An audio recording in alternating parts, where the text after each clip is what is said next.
សួស្តីបងប្អូនទាំងអស់គ្នាស្វាគមន៍មកកាន់កម្មវិធីសុខភាពថ្មីដែលនឹងនាំមកជូននូវព័ត៌មានដ៏មានប្រយោជន៍នៅថ្ងៃនេះថ្ងៃសុក្រទី30ខែឧសភាឆ្នាំ2025ម៉ោង 1:10 នាទីរសៀលនៅតំបន់បូក07ថ្ងៃនេះយើងនឹងនិយាយអំពីប្រធានបទសំខាន់មួយគឺសុខភាពដែលជាទ្រព្យសម្បត្តិដ៏ធំបំផុតរបស់មនុស្សប្រសិនបើអ្នកចង់ដឹងពីវិធីការពារសុខភាពនិងរស់នៅជាមួយរាងកាយដ៏រឹងមាំសូមសរតាប់បន្តទៀតតោះចាប់ផតាមមកហើយសូមញញឹមទាំងអស់គ្នាសុខភាពគឺជាទ្រព្យសម្បត្តិដ៏មានតម្លៃសុខភាពល្អជាមូលដ្ឋាននៃជីវិតដ៏សប្បាយរីករាយ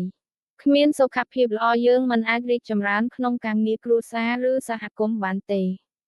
មនុស្សជាច្រើនចាត់ទុកសុខភាពថាជារឿងធម្មតារហូតទាល់តែពួកគេជួបបញ្ហាដូច្នេះការយកចិត្តទុកដាក់លើសុខភាពគឺជាការវិនិយោគដ៏សំខាន់បំផុតការទទួលទានអាហារដ៏មានសុខភាពល្អការធ្វើលំហាត់ប្រាណនិងការគេងឲ្យបានគ្រប់គ្រាន់គឺជាគន្លឹះសម្រាប់រក្សាសុខភាពឲ្យល្អកត្តាដែលប៉ះពាល់ដល់សុខភាពរបស់យើងភ្ញាក់ផ្អើលដោយកត្តាជាច្រើនទី1អាហារហូបចុកមានតួនាទីសំខាន់ការទទួលទានអាហារលឿងឬអាហារដែលផ្ទុកជាតិខ្លាញ់ខ្ពស់អាចជាប់ណតឡាឲ្យមានជំងឺដូចជាទឹកនោមផ្អែមនិងជំងឺបេះដូងផ្ទុយទៅវិញការទទួលទានផ្លែឈើបន្លែនិងគ្រាប់ធញ្ញជាតិអាចជួយបង្កើនប្រព័ន្ធភាពស៊ាំទី2របៀបរស់នៅក៏សំខាន់ផងដែរការគេងតិចឬភាពតានតឹងអាចធ្វើឲ្យមានបញ្ហាសុខភាពផ្លូវចិត្តដូចជាធ្លាក់ទឹកចិត្តទី3ការធ្វើលំហាត់ប្រាណជួយឲ្យរាងកាយរឹងមាំនិងកាត់បន្ថយហានិភ័យនៃជំងឺផ្សេងៗ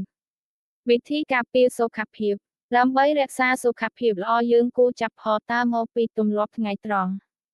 ទី1ការទទួលទានអាហារដែលមានជីវជាតិគឺចាំបាច់ផ្លែឈើដូចជាផ្លែប៉ោមនិងក្រូចផតលើវីតាមីន C ដែលជួយបង្កើនប្រព័ន្ធភាពស៊ាំទី2ការធ្វើលំហាត់ប្រាណយ៉ាងហោចណាស់30នាទីក្នុងមួយថ្ងៃដូចជាការដើរលឿនឬជិះកង់អាចជួយឲ្យចិត្តស្រឡាញ់និងរាងកាយរឹងមាំទី3ការគេងឲ្យបាន7ទៅ8ម៉ោងក្នុងមួយថ្ងៃជួយស្តារកម្លាំងរាងកាយជំងឺឆ្លងនិងវិធីការពារនៅឆ្នាំ2025ជំងឺឆ្លងនៅតែជាបញ្ហាធំមួយឧទាហរណ៍ការផ្ទុះឡើងនៃជំងឺផតាសាយនិងជំងឺផ្លូវដង្ហើមអាចកើតឡើងក្នុងរដូវរងាដើម្បីការពារយើងគួរលាងដៃឲ្យបានញឹកញាប់និងពាក់ម៉ាស់នៅកន្លែងហត់អ្នកការចាក់វ៉ាក់ច N ពីក៏ជាវិធីដ៏ល្អមួយដើម្បីការពារខ្លួនពីជំងឺដូចជាគ្រុនផតាសាយសុខភាពផ្លូវចិត្តមានសារៈសំខាន់ដូចសុខភាពរាងកាយការធ្លាក់ទឹកចិត្តនិងភាពតានតឹងកំពុងកើនឡើងដោយសារជីវិតកាន់តែរហ័សដើម្បីថែទាំសុខភាពផ្លូវចិត្តអ្នកអាចធ្វើផែនការពេលវេលាឲ្យសមស្របនិងផ្លាស់ប្តូរទៅធ្វើសកម្មភាពថ្មីដូចជាការរយ OGA ឬការអានសេចក្តីសន្និដ្ឋាន